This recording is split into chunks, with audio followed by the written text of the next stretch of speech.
Right, next question left side నుంచి తీసుకుందాం. ఇలా 1 by 1 తీసుకునే ప్రయత్నం చేద్దాం. ఎవరు అడుగుతారు నెక్స్ట్ క్వశ్చన్? ఎక్కడుంది మైక్? ఎక్కడుందమ్మా? ఎస్, మైక్ ఇస్తారా ఒకసారి మన వాలంటీర్స్? చెల్లమ్మా మైక్ ఏదమ్మా? చెల్లి చెప్పమ్మా. చెల్లి చెప్పిందా? మీరు చెప్పండి. తీసుకోండి, చెప్పండి ప్లీజ్. లేడీస్ ఫస్ట్ తమ్ముడు, లేడీస్ ఫస్ట్ రా. అన్న, మీరు 20 లక్షల జాబులు తెస్తామంటున్నారు కదా, ఇప్పుడు ఈ రాష్ట్రంలో ఉన్న పరిస్థితిలో అది సాధ్యమేనా? అంత కాన్ఫిడెంట్ గా మీరు ఎలా చెప్పగలుగుతున్నారు? దీనికి మీ ప్లాన్ ఏంటి? లేకపోతే ఇది జస్ట్ ఎలక్షన్ గిమ్మికానా? చాలా స్ట్రాంగ్ ప్రశ్న తల్లి, ఖచ్చితంగా స్ట్రాంగ్. చెల్లమ్మ, మనకు ఒక బ్రాండ్ ఉంది. ఆ బ్రాండ్ పేరు చంద్రబాబు నాయుడు గారు. ఆనాడు హైదరాబాద్ ని అభివృద్ధి చేసింది ఎవరు తల్లి? చంద్రబాబు నాయుడు గారు. ఆనాడు ఫైనాన్షియల్ డిస్ట్రిక్ట్ ఏర్పాటు చేసిన వ్యక్తి ఎవరు? సిబిఎన్. ఐఎస్బి తీసుకొచ్చింది ఎవరు? సిబిఎన్.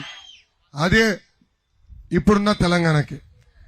ఆంధ్ర రాష్ట్రం కియా మోటార్స్ తీసుకొచ్చింది ఎవరు? సిబిఎన్.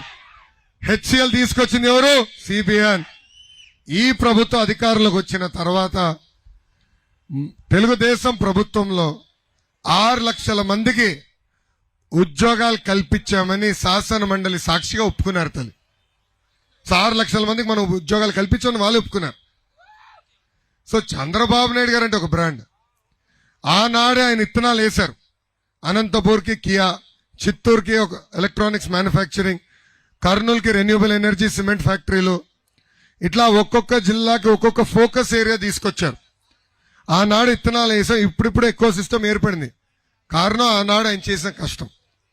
ఇప్పుడు కంపెనీస్ అందరు వెయిటింగ్ ఎప్పుడు ఈ బ్యాండేజ్ బబులు పోతాడని. వాళ్ళందరూ నాకు చెప్పారు, బ్యాండేజ్ బబులుని ఇంటికి పంపించండి, మొదటి 100 రోజుల్లో ఆంధ్ర రాష్ట్రంలో మేము పెట్టుబడులు పెడతామని. దీంట్లో ఐటీ కంపెనీలు ఉన్నాయి, ఎలక్ట్రానిక్స్ మ్యానుఫ్యాక్చరింగ్ పరిశ్రమలు ఉన్నాయి. సో చంద్రబాబు నాయుడు గారు బ్రాండ్ విలువ నాకు తెలుసు తల్లి.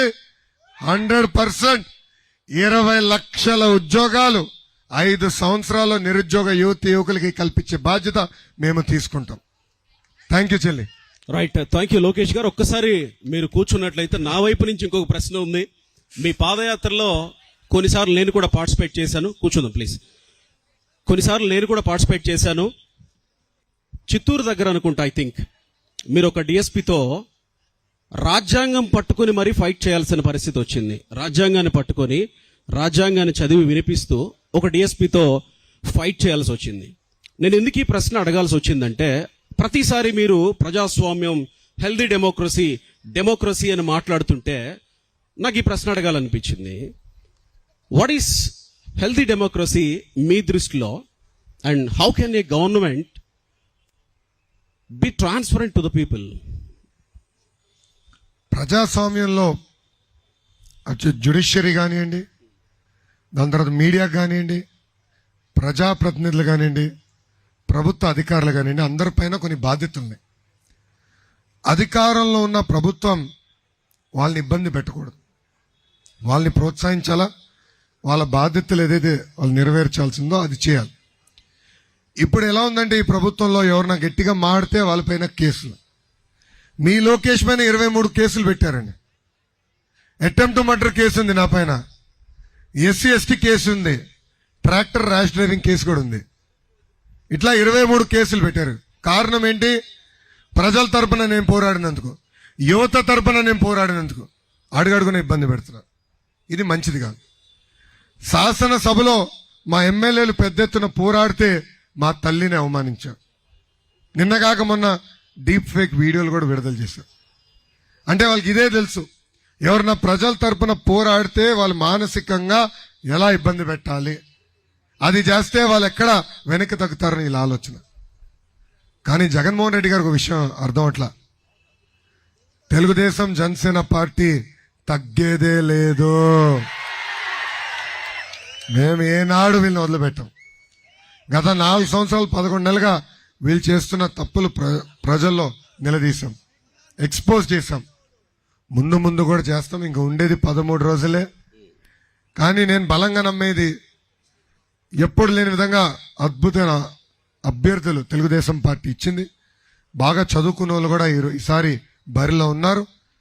ఇలాంటి వాళ్ళని గెలిపించుకుని మనం ఎట్టి పరిస్థితులు శాసనసభకు పంపించాల్సిన బాధ్యత యువత పైనుంది. అప్పుడే ఒక హెల్తీ డెమోక్రసీ అనేది ఏర్పడుతుంది. ఏంటి హెల్దీ డెమోక్రసీ అంటే? ఏం జరగాలి రాష్ట్రంలో? ఏం జరిగితే హెల్దీ డెమోక్రసీ అనుకుంటున్నారు? గతంలో మనం చూసాం, రాజశేఖర రెడ్డి గారు ముఖ్యమంత్రిగా ఉన్నప్పుడు కూడా శాసనసభలో అద్భుతమైన చర్చలు జరిగేది. చంద్రబాబు నాయుడు గారు ముఖ్యమంత్రి ఉన్నప్పుడు కూడా చర్చలు జరిగేది. కానీ ఇప్పుడు ఏమైందంటే వైకాపా పార్టీ మొత్తం రౌడీలు, గూండాలు, గంజాయి బ్యాచ్, బ్లేడ్ బ్యాచ్ వీళ్ళనే పంపించారు అసెంబ్లీకి. దానివల్ల వీళ్ళు అసలు అసెంబ్లీలో ఎట్లా ప్రవర్తించాలో కూడా అర్థం అవట్లా.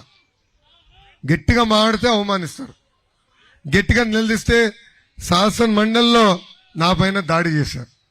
ఆ ఫోటోలు ఇంకా ఉన్నాయి. ఆ పార్టీకి చెందిన ఒక సన్న బియ్యం సన్నాసి ఉన్నాడు. అతను ఏం చేశాడంటే కౌన్సిల్లో మంత్రిగా ఉంటూ కుర్చీలు టేబుల్ ఎక్కి షరీఫ్ గారిని అవమానిస్తారు. ఆ ఫోటో నా దగ్గర ఇప్పుడు కూడా ఉంది. అంటే అలాంటి వాళ్ళు శాసనసభ కానీ శాసన మండలికి వస్తే హెల్దీ డెమోక్రసీ అని ఉండదు. అందుకే ప్రజల పైన బాధ్యత ఉంది. ఎవరైతే రాష్ట్రానికి సమర్థవంతమైన నాయకత్వం వహించగలుగుతారో, అదేవిధంగా వాళ్ళ నియోజకవర్గాలు అసెంబ్లీలో కానీ పార్లమెంట్లో కానీ బాగా అభివృద్ధి చేయగలుగుతారో అలాంటి అభ్యర్థుల్ని గెలిపించాల్సిన బాధ్యత కూడా ప్రజలపైన ఉంది. గవర్నమెంట్ ప్రజలకి ట్రాన్స్పరెంట్ గా ఉండడం అంటే, మీరు అధికారంలోకి వస్తే ట్రాన్స్పరెన్సీ అనే పదాన్ని ఎలా నిర్వచిస్తారు ప్రజల కోణంలో? గతంలో మేము చేసి చూపించాం. నేను పంచాయతీరాజ్, గ్రామీణాభివృద్ధి మరియు ఐటీ శాఖ మంత్రిగా ఉన్నప్పుడు మా డిపార్ట్మెంట్ టార్గెట్లు ఏంటి, మేము ఏం సాధించామో వెబ్సైట్ మీద ఉండేది. మా దగ్గర ఎన్ని ఫైల్స్ ఉన్నాయి, లోకేష్ ఎంత టైం తీసుకున్నాడు, ఏ ఫైల్స్ క్లియర్ చేసానికి ట్రాన్స్పరెంట్ గా పెట్టేవాళ్ళం. చంద్రబాబు నాయుడు గారు ముఖ్యమంత్రి ఉన్నప్పుడు ప్రతి జియో వెబ్సైట్ ద్వారా ప్రజల ముందలు పెట్టేవాళ్ళం. అలాంటిది ప్రభుత్వ అధికారులకు వచ్చిన తర్వాత డాష్ బోర్డ్స్ లేవు. ఆ వెబ్సైట్ ఏదైతే జియోలు పెట్టాలో అది కూడా సీక్రెట్ అని చెప్పేసి అర్ధరాత్రి దొంగచాటుగా జియోలు కూడా ఇష్యూ చేసింది ఈ ప్రభుత్వం. సో గతంలో ఏ ట్రాన్స్పరెన్సీ అయితే మేము మెయింటైన్ చేసామో డెఫినెట్ గా అదే ట్రాన్స్పరెన్సీ మెయింటైన్ చేసి ముందరికెళ్తాం. ఎగ్జాక్ట్లీ. ఇవన్నీ రికార్డ్ అవుతున్నాయి. సోషల్ మీడియాలో ఎలా వాడతారో కూడా మీకు తెలుసు. మీరు చాలా ధైర్యంగా చెప్పారు, మీరు అధికారంలోకి వస్తే గనక ఇంతే ట్రాన్స్పరెంట్ గా ప్రజలకు ఉండాలని నేను కూడా కోరుకుంటున్నా. థ్యాంక్ యూ ఈ ప్రశ్నలకు ఆన్సర్ ఇచ్చినందుకు. మరొక ప్రశ్న తీసుకునే ప్రయత్నం చేద్దాం యువతలో నుంచి. ఇటువైపు నుంచి ఒకళ్ళని తీసుకునే ప్రయత్నం చేద్దాం. ఎవరు అడగాలనుకుంటున్నారు? చెప్పమ్మా.